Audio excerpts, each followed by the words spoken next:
Kwa kweli usajili uliopita Engineer Hersi alikuwa ni kuli ambaye hakutaka kutushwa mzigo. Kocha alikuwa kuli ambaye hakutaka kutishwa mzigo kwenye usajili huu wa Yanga. Hersi alikuwa ni kuli ambaye hakutaka kutushwa mzigo kwa sababu duniani kote usajili uko katika pande mbili. Kuna usajili unaoratibiwa na benchi la ufundi na kupeleka taarifa kwenye idara ya ufundi. Kuna usajili unaweza kuratibiwa na benchi la ufundi kwa kupeleka taarifa kwa idara ya ufundi ikafanya maamuzi. Bahati mbaya sana usajili wa msimu huu Young Africans walitaka kugatua madaraka kwenye benchi la ufundi na sio idara ya ufundi kama ambavyo imezoeleka. Kwa namna ipi? Nafuta kumbuka huu mwaka kuanzia mwezi wa 7 kulikuwa na hekaheka nyingi sana za shughuli za ushiriki wa viongozi wa Young Africans. Walikuwa wameingia kwenye nyakati kutaka uongozi, nafikiri kumbuka wa kisiasa na nini. Sasa kwa kuona hilo wakaona hapana, mambo ya kufanya kazi wenyewe kwa mikono yote miwili, hebu tujaribu kuzigawa, tu decentralize. Tuache nafasi kila idara ifanye kazi yake kwa ufanisi bila kuingilia majukumu. Ilikuwa usajili unafanyika kutoka benchi la ufundi kwenda kwenye idara ya utawala ya ufundi. Sasa nini ambacho kinatokea? Kinatokea kuna ushirikishwaji wa wazi kwenye kila hatua. Usajili huu jukumu lote walimwachia Romain Folz. Barakonte ni usajili uliofanywa na Romain Folz. Mohamed Doumbia ni mapendekezo ya Aziz Ki, akaja kuona Romain Folz akaridhika naye. Wachezaji wengine wote walikuwa wamesajiliwa walikuwa ni matakwa ya Romain Folz. Na Barakonte, kumbuka Romain Folz alishafanya kazi ya Arabuni. Kwa hiyo kwa rais kumpata Barakonte licha ya kwamba Simba ndio wanamtaka Barakonte kupitia Fadlu Davis alikuwa na mazungumzo naye. Sasa mtindo wa usajili huu alikokuwa anashiriki Hersi ilikuwa ni eneo la mwisho tu kwamba mchezaji tuliyemtaka huyu hapa. Huko nyuma wakati wa Gamondi, huko nyuma wakati wa Nabi ilikuwa makochi wanapendekeza nafasi wanapeleka kwenye idara ya ufundi. Sisi tunamtaka winga, beki, huyu hapa mwenye sifa hizi katutafutie. Hersi anaingia msituni kwenda kutafuta maskauti wake, wanaleta wachezaji, baadaye kocha anawaangalia, anajiridhisha, wanasajili. Sasa faida ya usajili wa namna ile ilikuwa ni attention to details. Ilikuwa inatoa nafasi kwa benchi la ufundi kupata wachezaji sahihi ambao wamepitiwa na idara ya ufundi. Maana yake wanakuwa wanafuatilia kila kitu. Sasa usajili huu uliachwa kwa Romain Folz peke yake. Mchezaji pekee aliyesajiliwa na Hersi de Shairi ni Shabalala Mohamed Hussein. Kwa sababu Romain Folz katika wachezaji 12 wa kimataifa baada ya kusajili alitaka kupata beki wa kimataifa mbadala baada ya kuona Kibabage anaondoka. Beki gani? Boka yupo mbadala nani? Akamwambia basi niletewe beki wa kiwango cha kimataifa. Sasa tayari kulikuwa na wachezaji 12 kwenye kikosi cha Young Africans wote wa kimataifa. Akamwambia kwa mchezaji mwenye sifa za kimataifa ni huyu hapa ambaye ni Mohamed Hussein. Basi akajiridhisha kufuatia profile yake, akaona ni mchezaji anayefaa. Lakini kwa nini usajili huu unakuwa mbaya bila kushiriki viongozi eneo moja? Viongozi wanaposhiriki usajili wanakuwa ana kitu kinaitwa attention to details. Wanafuatilia kila kitu kinachomhusu mchezaji na mazingira ya Tanzania. Wapo wachezaji ambao walisajiliwa kwenye usajili huu hawakuperform vizuri kwa sababu ya kukosa kufuatia details zao. Nakupa mfano. Moja ya kitu ambacho kimeangusha Barakonte hapa ni starehe. Na wachezaji hawa wanapokuwa wanasajiliwa na management ambayo inajua mazingira ya Tanzania, miongoni mwa vitu wanavyouliza ni tabia za wachezaji. Mlevi, mtu wa starehe. Wanauliza hivyo kwa sababu ukija Dar kuna Tabata, kuna Sinza, mchezaji atapata wakati mgumu. Sasa wachezaji hawa walikuwa wanasajiliwa walikuwa pitivu. Kwa mfano Pedro alimpendekeza Depu na alitaka namba 10 mmoja anaitwa Daka. Depu wamemnunua kwa hela nyingi sana kutoka Poland. Daka aliyempendekeza Yanga wakashindwa. Pesa ilikuwa nyingi.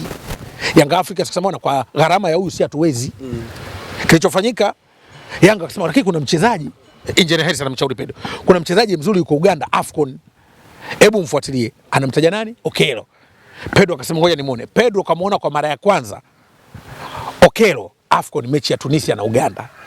Akaridhishwa naye.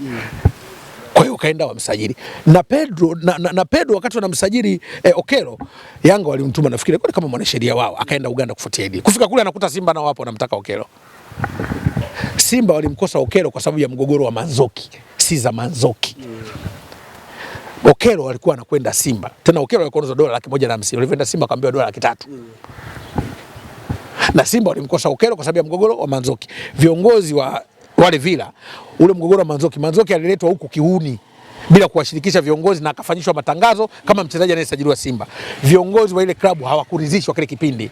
Kwa hiyo mahusiano nao na baadhi ya viongozi wa Simba yakawa sio mazuri. Ndio alichelewesha dili ya Okero kusajiliwa Simba haraka.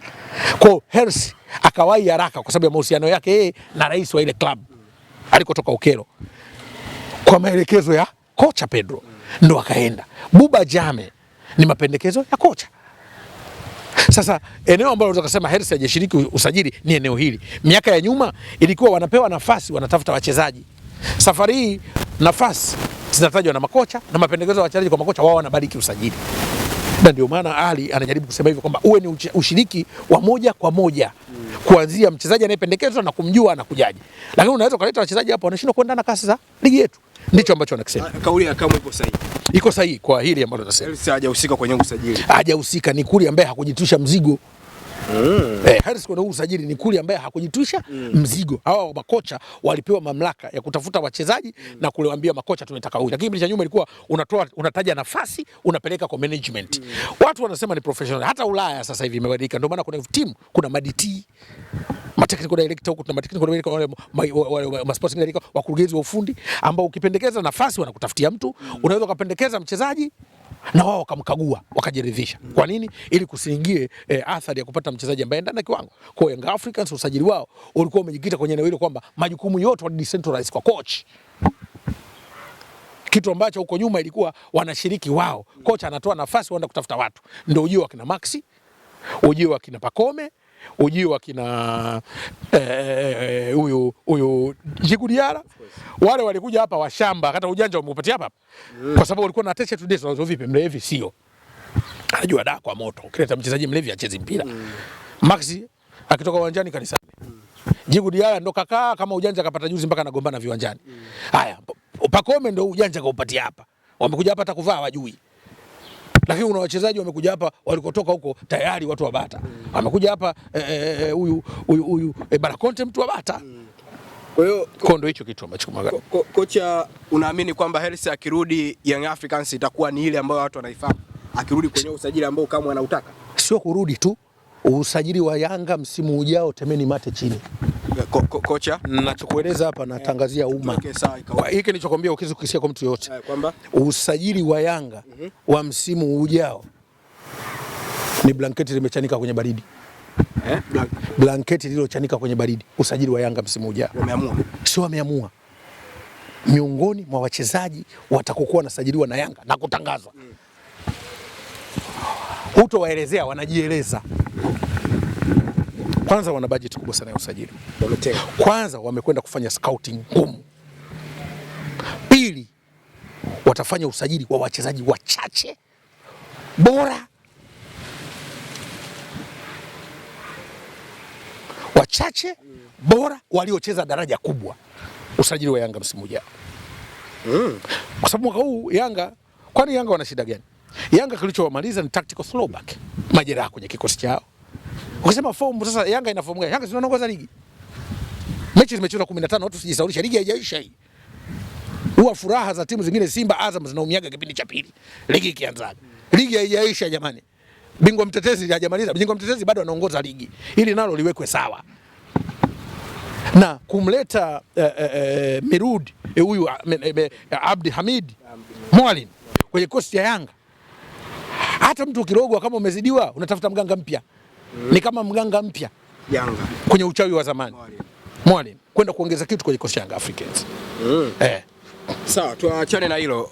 Wadau wanauliza kuhusiana na Diarra. Mbona kamati ipo kimya kocha?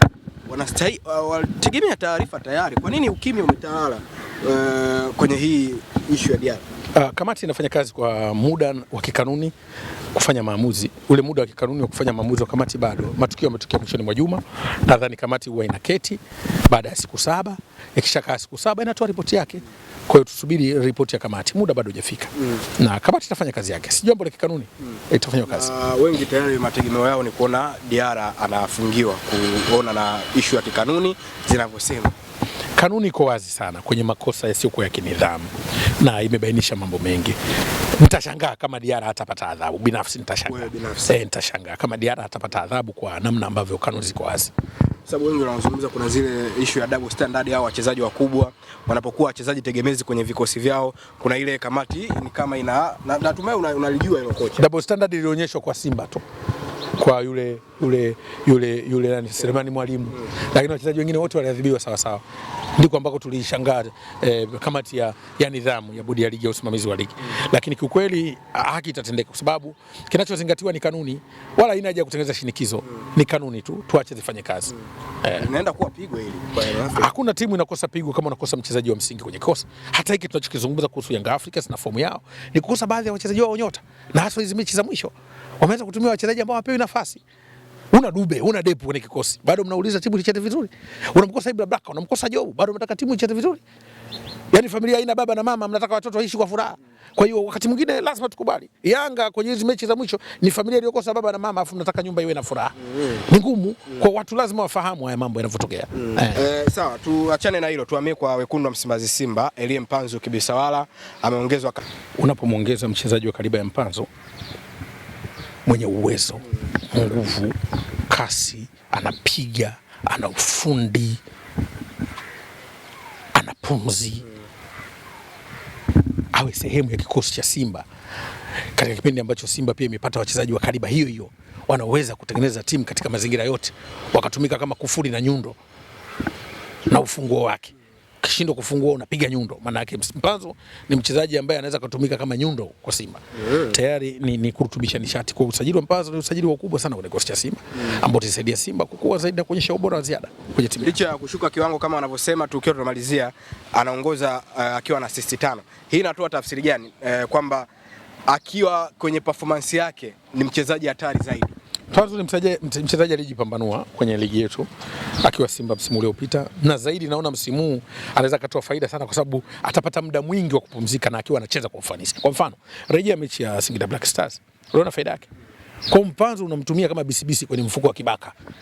Yaani Mpanzu Simba ni bisibisi kwenye mfuko wa kibaka. Ukimvamia tukaitoa. Kakuchoma. Kwa Mpanzu Simba ni bisibisi kwenye mfuko wa kibaka. Lazima Simba waogope kusalia na mchezaji kama Mpanzu. Ni shughuli kwa sababu yule anacheza physical football. Excellent dribbling skills. Energetic, excellent passing skills, shooting ability anayo. Na ukienda mbali kabisa, ana individual brilliance. Yeye ni bisibisi kwenye mfuko wa kibaka Mpanzu. Na naweza kusema kwamba kusalia kwa Mpanzu Simba ndio ile tunarudi kwamba kurutubisha nishati. Akitokea nje ana hatari, akianza kwenye kikosi ni hatari. Na hivi sasa mara kadhaa anakuwa anatokea nje. Ni hatari zaidi akitokea nje kwa sababu ile ni bisibisi kwenye mfuko wa kibaka. Kwa Simba wanakuja na Mpanzu kama bisibisi kwenye mfuko wa kibaka. Lazima watu waogope. Wanaenda kuwa na watu wawili bora, Anset lakini pia ama Libasi. Una Anset, una Libasi. Kwa hiyo unachagua tu. Ile kama toolbox Simba sasa hivi wanachagua tu vipi? Nitoe nini? Hapa nitoe Price. Ama nitoe Ring Spanner. Nitoe bisibisi, nitoe Star. Yaani maana yake anaweza kufanya options zote kwenye timu yao. Ni bisibisi kwenye mfuko wa kibaka. Bwana kocha, sisi tukushukuru sana. Asante sana.